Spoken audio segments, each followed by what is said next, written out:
খবৰ ভালনে আপোনালোকৰ আৰু এতিয়া হৈছে দুপৰীয়া সময় একদম দুপৰীয়া 12টা বাজি গৈছে আৰু আজি আমাৰ ঘৰলৈ মানে আলহী আহিছে দেই আৰু আলহী আহিছে বাবে একদম আজি অলপ সোনকালে মানে ভাতৰ ৰেডি কৰিছোঁ আৰু এতিয়া 12টা বাজি গৈছে বাৰু অলপ দেৰি হয় ভাত বনোৱা কিন্তু আজি অলপ সোনকালে বনাইছোঁ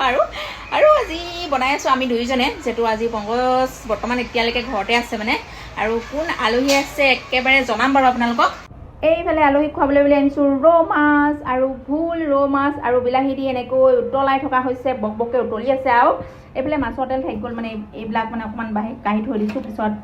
মাছৰ কণী বনাবৰ কাৰণে আৰু এইফালে কণী বনাবৰ কাৰণে পিঁয়াজ ৰেডি কৰি থৈছোঁ আৰু এইফালে কণীখিনি এনেকৈ ধুনীয়াকৈ পংকজে মানে চাফা কৰি একদম নিমখ হালধি সানি ৰেডি কৰি থৈছে আৰু এইফালে মানে গান শুনি আছিলে দেই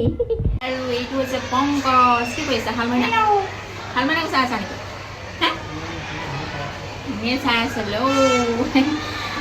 ভালকৈ দেখাই দিয়া তোমাক মানুহে বহুত দিন হ'ল নেদেখে বহুত দিন হ'ল নিজৰ চেহেৰাটো দেখিয়ে পোৱা নাই বুলিছে আৰু কি কৰিব উপায় নাই আৰু এতিয়া তেনেহ'লে কোন আলহীনো আহিছে আপোনালোকে পিছত গম পাব দেই এতিয়া নকওঁ চৰি পিছত গম পাব এতিয়া বাই বাই